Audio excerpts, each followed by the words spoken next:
Tapos guys, tapos na yung isa.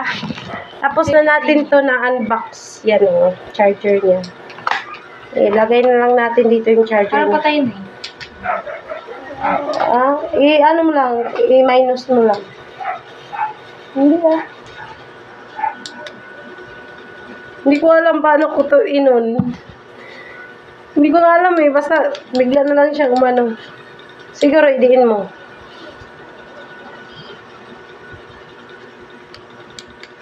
Ayun lang. Ayun, pipindutin siya ng double pindot. Tapos guys, ito na naman guys yung ating i-unbox. Pasensya na kayo sa damit ko guys. Nakulang na ako sa tela guys. Kasi guys, yung nagtahi nito ang may problema, hindi ako. Sinuot ko lang to guys eh.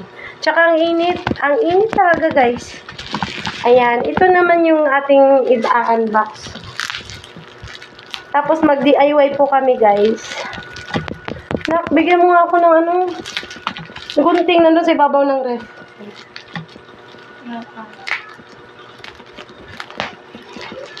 Yun na tayo, unbox na natin to. Kasi guys, mag-DIY kami guys. Para matipid tayo guys. Worth of 16 liters po to guys. Yung dishwashing, sabihin ko na po. Dishwashing po ito guys, yan.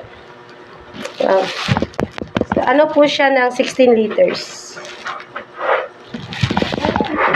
Sa taas, 2 kilogram po siya guys.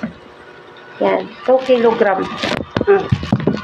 Then guys, gagamit tayo ng gunting. Tsaka, i-unbox na natin. Wala naman tayong ibang gagawin dito guys, kundi lagay lang natin to sa sa baldi. Baldi ba?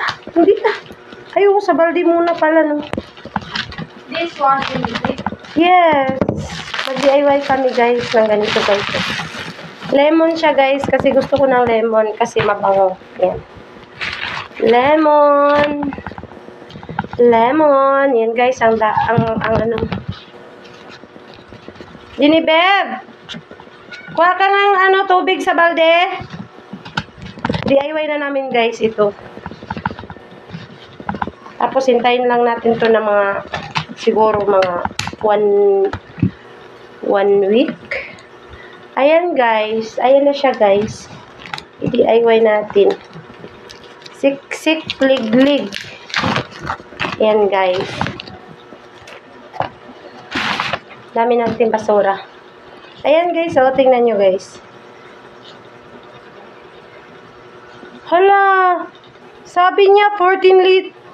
Ang daya naman ng nito. Ang daya naman talaga ng... Ang daya nila, alam nyo? Alam ko na. Hindi naman pala sila madaya. Ang tubig na i-add sa kanya ay 14 liters. Tapos, magiging 16 liters siya lahat. Ayan. Ayan, guys, oh. Ayan, 16 lemon yung niya. Tapos, 14 liters ay 16 liters siya lahat. Dala na to. Tapos ito, 14 liters lang yung tubig pala. 196. Ayan guys. So guys, mag-DIY na tayo guys. Okay.